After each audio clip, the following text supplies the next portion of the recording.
Yes, we all know the FBI is in town. Yes, they've been trending for a number of weeks now. They made certain arrests, yes, that have caught the headlines, and one person in particular is Kofi Boat. Yes. But the news headlines we are seeing, most of them are fake. They are coming up with wrong information and wrong numbers. So the first court date actually happened about 3 days ago, and these are some solid facts that actually came up during the court session. Yes. Now, what the first thing is, yes, the U.S. is preparing an extradition request to charge Kofi Boat in the States. That has been known. But the FBI made a mistake. They ignored one important law in Ghana. Before anyone in Ghana can be extradited to the United States, the agency has to go through the Ghana diplomatic missions in the United States first. They have to go through them, get the approval before they can even put in the extradition request.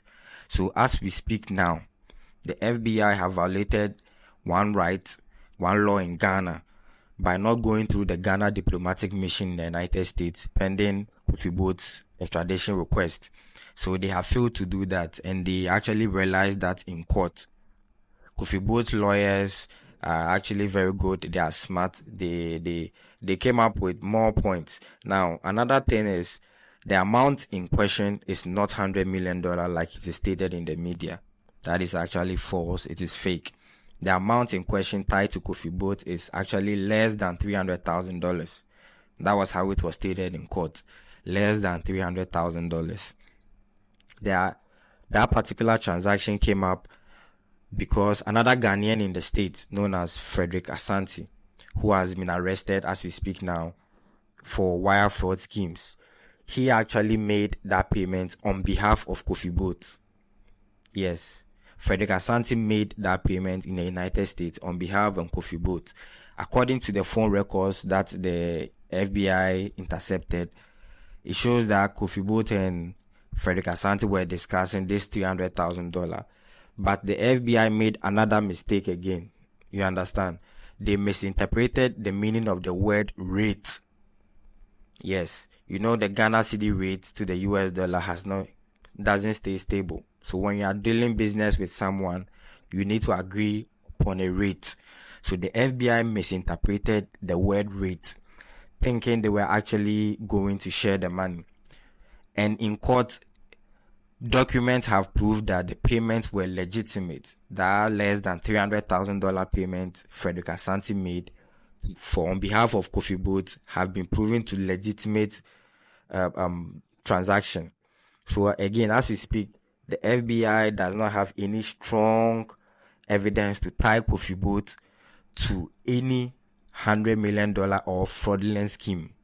No, they do not have any evidence so far because what they presented has been debunked in court by Kofi Boat's lawyers.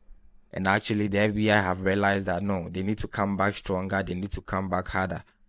And the only reason why Kofi Boat is even being charged is because of the arrest of Frederick Asante. Because Frederick's phone records proved he did a certain transactions with Kofi Boat. That is one of the reasons why Kofi Boat, yes, has been arrested. And also, the extradition request did not go through the right process. The FBI have realized they failed to do that because the extradition did not go through the right process. So yes, these are the solid evidence and facts that actually turned up in court. This is not hearsay. This is not bloggers.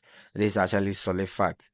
So some people will now understand why Shatta Wale was, going hard on people who were, tagging him with Kofi Boat as a criminal because so far nothing has shown Kofi Boat is involved in any fraudulent scheme. His extradition request did not go through the right process. The case has been adjourned to the 1st of July.